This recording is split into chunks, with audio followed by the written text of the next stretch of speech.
Kembali lagi di channel Akbar PN136. Di jurnal yang ke-13 ini, kita akan menambahkan user baru di ResActix Web Framework. Sebelum kita mulai, bagi teman-teman yang sudah subscribe di channel Akbar PN136, saya mengucapkan terima kasih banyak karena telah mendukung channel ini. Sedangkan teman-teman yang belum, klik tombol subscribe dan aktifkan juga lonceng di sebelahnya untuk mendapatkan notifikasi video terbaru dari channel ini. Seperti biasa, jangan lupa berikan like dan share juga ke teman-teman. Untuk itu, langsung kita mulai. Baik ya guys, di project kali ini saya sudah melakukan sedikit penyesuaian, yaitu di bagian main.rs saya mendaftarkan modul skema yang di sini kita sudah pernah buat sebelumnya. Ini saya masukkan ke main.rs. Itu dia yang harus disesuaikan. Kemudian saya melakukan penyederhanaan di bagian routers, terutama bagian method post. Jadi saya tidak menggunakan closure lagi, namun menggunakan file yang terpisah sebagai handlers tersendiri dan membuat di sini file baru handlers.rs. Teman-teman bisa menyesuaikan di situ untuk namanya. Seperti ini, dan perlu didaftar ke bagian modul dari user itu sendiri dengan menambahkan seperti di baris yang keempat ini. Berikutnya untuk bagian model ini saya sudah tambahkan ID, kemudian ada password juga di situ. Ya guys, kemudian kita coba run dan tentunya ini ada error. Seperti ini yang terlihat ya guys.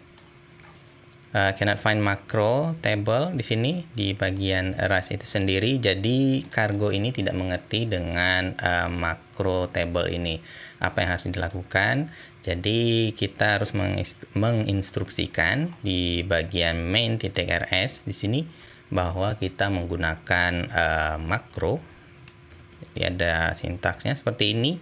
Ada macro use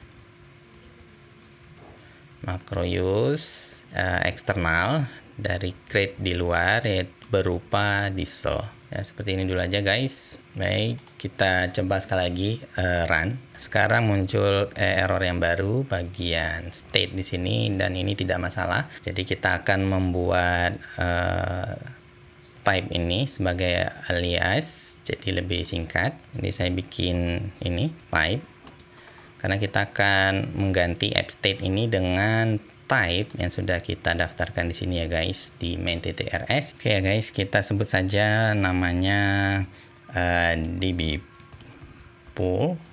Jadi bisa langsung saja pool. Kita ambil di sini dengan generic type-nya yaitu connection manager. Dengan generic type-nya juga yaitu SQLite connection. Nah, seperti ini ya guys. Kemudian kita injek saja di sini dengan data generic type-nya berupa db pool seperti ini. Ini akan kita hapus saja. Jadi kita sebut saja variabelnya ini connection menggunakan parameter ini pool. Kemudian kita bisa get aja, karena ada result, kita mau ngambil pool connection ini aja yang di dalam ini. Jadi kita bisa menggunakan unwrap. Perlu juga kita sesuaikan juga ya di sini guys return type-nya. Jadi kita gunakan saja di sini result dengan pilihannya itu HTTP response dan juga error. Error ini kita ambil dari Actix itu sendiri, karena returnnya result, jadi kita tambahkan saja ya. Kita coba hilangin errornya terlebih dahulu. Selanjutnya kita akan melakukan proses insert. Disebut saja di sini kita bisa langsung menggunakan web blog. Jadi kita langsung saja tambahkan ini. Guys, dan kita simpan ke dalam variabel user. Berikutnya di dalam closure ini yaitu sebut saja nama variabel baru, user baru, dan di sini ada user itu sendiri. Di fitur IDE ini kita bisa langsung saja add missing field, payload.id. Oke ya guys, payload ini berasal dari nantinya misalkan saya menggunakan Postman. Jadi ada ID di sini di bodinya dengan type ini x www form URL encoded. Kemudian untuk nama juga sama.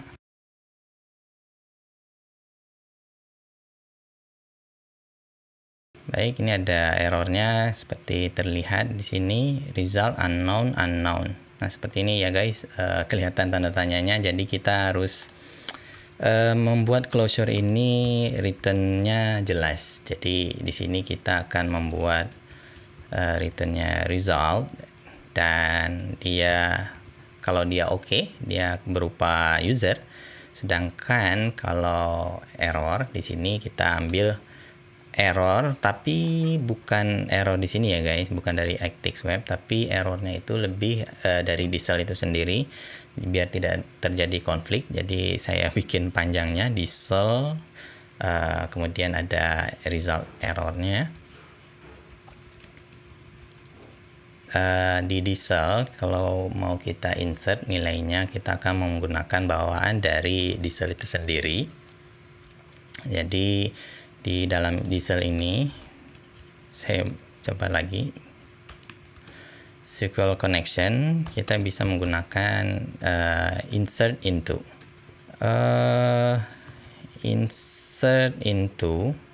seperti ini.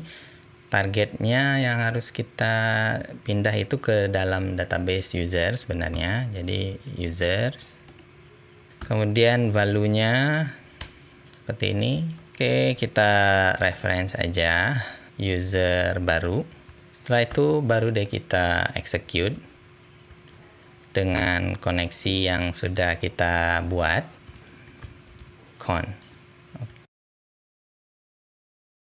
Nah, setelah itu ini harus di return dalam bentuk user. Oke, user baru. Baik, error-errornya sudah hilang, kecuali di bagian sini ya guys, ada keterangan errornya cannot move. Jadi bisa kita tangani dengan seperti ini.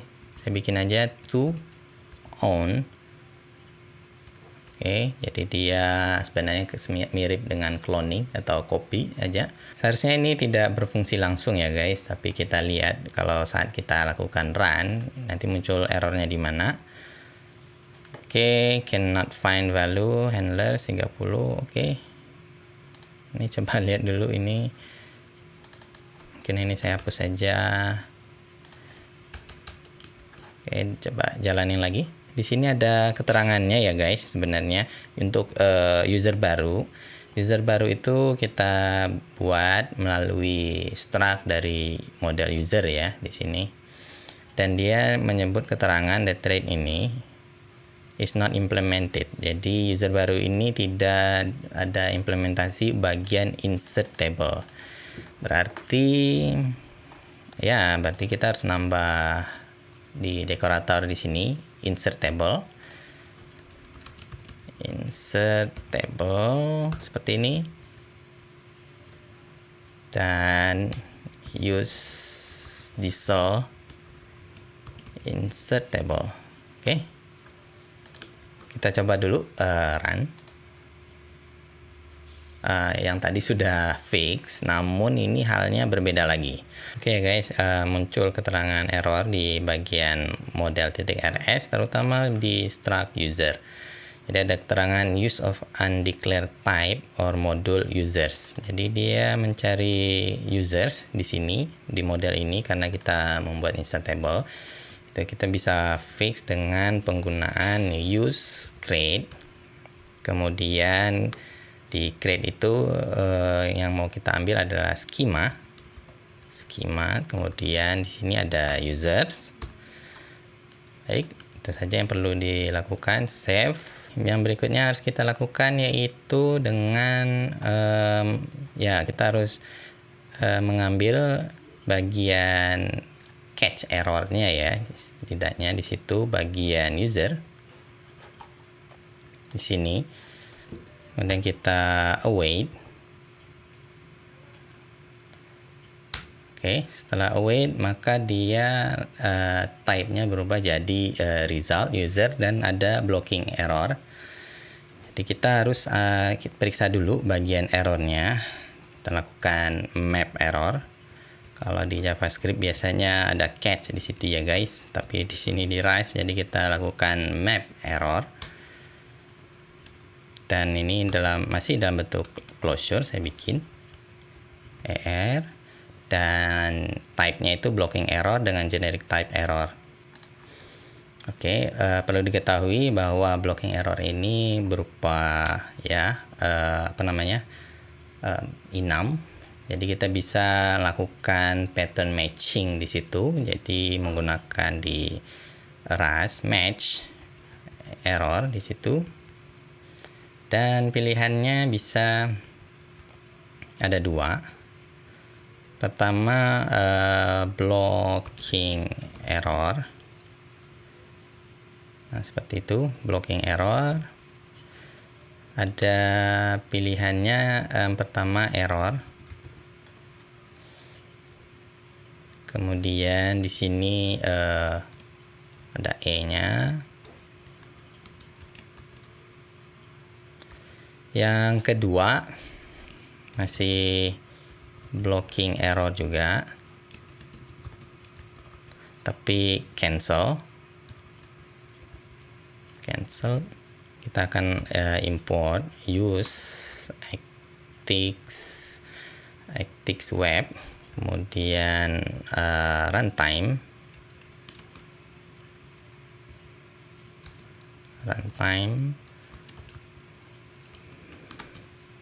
blocking, dan ada blocking error. Oke ya guys, ini ada error. Nantinya kita mau kalau terjadi error, maka kita akan kirim dalam bentuk HTTP response, kemudian bad request di situ, dan ada bodinya berupa E dari error ini, dan dalam bentuk saya convert aja ke dalam string. Kemudian kalau dia cancel HTTP response di sini, saya coba internal server error dulu. Kemudian ada bodinya. Oke, sebut saja cancel. Oke, itu buat bagian error handlingnya. Dan berikutnya kita akan mengekstrak. Kita mau mengambil bagian ini ya guys. Ada usernya di situ. Jadi kita bikin tanda tanya saja cukup. Maka dia akan memberikan variable user dengan type-nya user. Baik, di sini created, jadi tidak dalam format lagi, langsung saja saya bikin dia berupa created, bukan body tapi JSON aja, tapi isi di dalamnya user. Di run, kira-kira ada errornya di mana. Nah, seperti ini. Cannot be shared between threads safely. Sekarang kita coba move saja. Oke, sekarang errornya sudah tidak ada, tapi ini berkaitan dengan ya yang lain ya guys. Misalnya di routers ini ada user. Oke, kita coba fix secara cepat. Ada warning di situ, bisa kita coba fix. Oke ya guys, ternyata saya lupa ini harus kasih tanda tanya. Oke, sekarang sudah berjalan server lokalnya kita. Untuk itu kita lakukan uji coba saja. Misalkan ID-nya 1 dulu. Kemudian nama, email, passwordnya 1234 dan kita send. Oke, ini ada returnnya, ada kemudian di sini user yang barusan kita buat. Baik, di sini ya guys, sudah kita tambahkan user barunya, kemudian misalkan ID-nya 2, masih sama yang lainnya. Sudah ada juga ya di sini guys. Tapi kita coba nih sekarang ID-nya masih sama, 2 juga. Maka ada keterangan errornya muncul di situ, unique constraint fail user ID dengan statusnya itu bad request. Oke, ini demonstrasi sederhananya dulu ya guys, karena sebenarnya di user tidak perlu menginput ID ini, namun kita masukkan itu di video yang berbeda. Apabila teman-teman ada pertanyaan, silahkan berikan pertanyaan ataupun masukan juga buat saya di kolom komentar di bawah. Sekali lagi saya mengucapkan terima kasih banyak kepada seluruh subscriber yang sudah mendukung channel Akbar PN 136. Sedangkan teman-teman yang belum, klik tombol subscribe dan aktifkan juga lonceng di sebelahnya untuk mendapatkan notifikasi video terbaru dari channel ini. Seperti biasa, jangan lupa berikan like dan share juga ke teman-teman. Sekian saja dari saya, and bye!